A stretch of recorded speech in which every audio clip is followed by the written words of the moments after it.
Dunia berubah, ilmu diterokah. Bersama Syahris dan Salwani, suara bermakna. Assalamualaikum dan selamat datang ke sesi perkongsian ilmu kita. Saya Ustaz Raja Syahris. Waalaikumsalam warahmatullahi. Dan saya Ustazah Salwani. Kita nak tengok bahan pembelajaran dari kelas Tasawur Islam Ustaz Raja Syahris. Fokus kita pelajaran 3, ibadah menurut Islam. Kita cuma faham sama-sama konsep ibadah ni secara menyeluruh, tapi ringkas je. Oh ya, dan macam Ustaz Raja Syahris dah pesan dalam kelas, hujung nanti ada satu soalan kebat tau. Kena fokus betul-betul. Okey, jom kita mula. Bahan ni kata ibadah tu pengabdian diri kita pada Allah Subhanahu Wa Taala. Melalui apa? Perbuatan, perkataan, hati pun kena ikhlas. Dan semua mesti ikut syariat. Betul tu. Dan yang menariknya, konsep asas dia tu, keikhlasan. Itu kunci utama amalan kita diterima ke tak. Bahan ni juga tekankan, kita kena ikut syariat. Tak boleh pandai-pandai tambah atau reka ibadah sendiri. Malah disebut, tujuan hidup kita ni manusia memang untuk beribadah. Dia sentuh rohani, jasmani semua sekali. Nampak sangat kaitan kuat antara akidah, kepercayaan kita pada Allah dengan ibadah. Ibadah ni macam cara praktikal kita nak kuatkan hubungan tu lah. Lepas tu, bahan ni pecahkan ibadah kepada dua jenis utama. Ada khusus, ada umum. Yang umum ni macam luas sangat bunyinya. Boleh terangkan sikit? Boleh. Ibadah khusus ni, dia merujuk pada amalan yang memang spesifik Allah perintahkan. Ada yang wajib, kita panggil fardu. Ada yang sunat. Contoh fardu ain yang setiap orang wajib buat, macam solat 5 waktu, puasa Ramadan, zakat tu kan. Fardu kifayah pula, macam solat jenazah. Kalau dah ada orang buat, yang lain dah tak wajib. Contoh sunat pula, solat rawatib, puasa Isnin Khamis, itu ibadah khusus. Okey, faham yang khusus tu. Yang umum pula macam mana? Ibadah umum ni, macam awak cakap tadi, memang luas. Dia cover semua benda baik yang kita buat. Asalkan niat kita kerana Allah dan tak langgar hukum syarak. Dia pun ada fardu ain juga, contohnya. Bekerja cari rezeki halal atau belajar ilmu yang bermanfaat. Itu wajib atas setiap orang. Ada juga fardu kifayah, macam jadi doktor ke, saintis ke, untuk kebaikan masyarakat. Kalau dah ada yang buat, cukup. Amalan sunat dalam ibadah umum, banyak. Buang duri kat jalan pun dikira. Jadi, penting faham beza fardu ain, tanggungjawab peribadi, dengan kifayah, tanggungjawab komuniti. Wah, menarik ni. Jadi, bukan solat, puasa je lah ibadah ya. Belajar ke universiti, pergi kerja pagi-pagi, itu semua boleh jadi ibadah juga. Tapi mesti ada syarat kan? Nota ni ada sebut pasal syarat dia. Ya, syarat ni kritikal. 2 syarat utama kena jaga.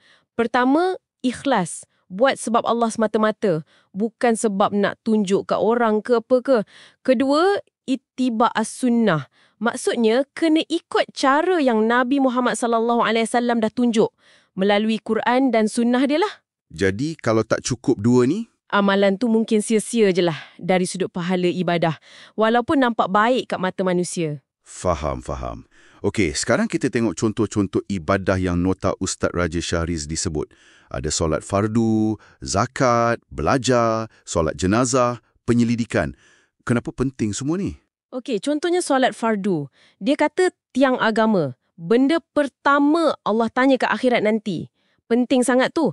Zakat pula bukan setakat keluar duit. Dia bersihkan harta kita. Dan dia macam sistem sokongan sosial tau. Bantu 8 kumpulan asnaf tu. 8 asnaf tu. Fakir, miskin, amil. Ya, mu'alaf, rikab, hamba, gharimin, orang berhutang, fisabiillah, jalan Allah, dan ibnu sabil, musafir. Zakat tu tolong mereka. Belajar pula. Kan wahyu pertama pun Iqra. Bacalah. Itu dah tunjuk betapa pentingnya ilmu dalam Islam. Penyelidikan, macam R&D lah kan. Itu penting untuk umat Islam maju. Termasuk ibadah umum fardu kifayah tu. Jadi, secara keseluruhannya, apa kepentingan ibadah ni pada kita sebagai Muslim? Pendek kata, ibadah ni membentuk kita jadi Muslim yang seimbang dan cemerlang. Dia cara kita connect dengan Allah, macam solat, cara kita disiplinkan nafsu, contohnya puasa, cara cari rezeki yang berkat, iaitu bekerja, cara tambah ilmu, belajar, dan juga cara kita bina masyarakat yang harmoni, macam solat jemaah, bayar zakat tu kan, semua tu berkait. Okey, terakhir sekali.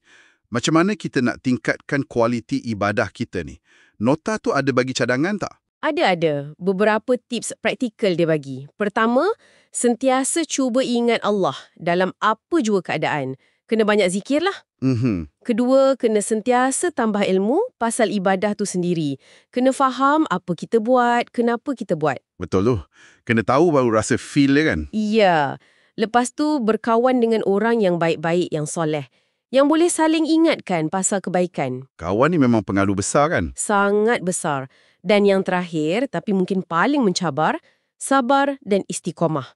Maksudnya, kena konsisten buat baik tu. Jangan hangat-hangat tai ayam je.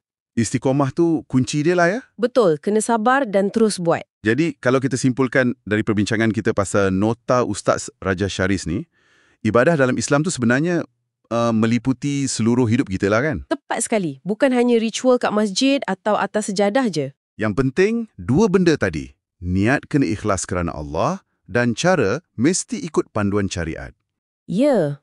Bila kita faham macam ni, harapnya kita boleh tengok balik semua aktiviti harian kita. Kerja kita, belajar kita, cara kita layan orang dan cuba jadikan semua tu bernilai ibadah di sisi Allah, sama ada yang khusus atau umum. Baiklah, dah sampai masa untuk soalan keybat yang dijanjikan tu. Soalan ni khas untuk anda semua fikirkan dan jawab berdasarkan apa yang kita dah bincang tadi. Sila. Soalannya berbunyi, bagaimanakah pemahaman konsep ibadah umum, contohnya macam belajar dan bekerja tu, dapat membantu anda menjadi seorang pelajar atau individu yang lebih bertanggungjawab dalam kehidupan seharian? Jangan lupa jawab soalan keybat tu ya. Semoga perkongsian kita yang ringkas ni ada manfaatnya untuk kita semua faham konsep ibadah dengan lebih baik.